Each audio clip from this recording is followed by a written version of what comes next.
Il y a beau avoir des panneaux, des interdictions, des arrêtés aussi, rien n'y fait. Un village du Val d'Oise confronté au passage de nombreux camions.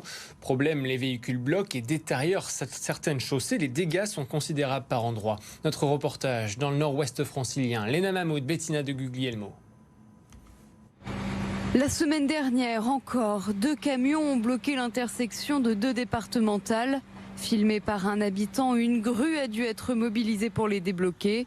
Dans le petit village de Boissy-l'Aillerie, les façades accidentées se multiplient.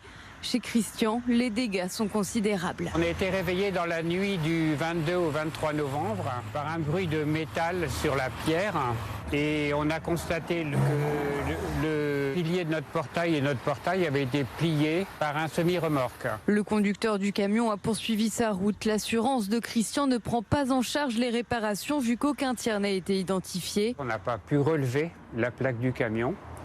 Et dans ce cas-là, l'assurance ne joue pas. 12 000 € de réparation ont été estimés à sa charge. Suite à la construction d'une plateforme logistique du groupe Renault en périphérie de la commune, de nombreux camions s'égarent dans ce village du XVIe siècle, inadapté aux poids lourds. Les chauffeurs sont pourtant prévenus. Il est bien indiqué que le passage de la commune est compliqué et donc ils savent bien qu'ils sont volants d'un camion énorme et que ça va être compliqué pour eux, mais ils passent quand même. La solution, effectivement, proposée par le département, c'est de réaliser un rond-point au niveau du 6e intercommunal de manière à pouvoir bloquer les camions à ce niveau-là et leur faire demi-tour de manière à ce qu'ils ne viennent pas sur la commune. Un arrêté interdisant la traversée de ces véhicules a été instauré en vain.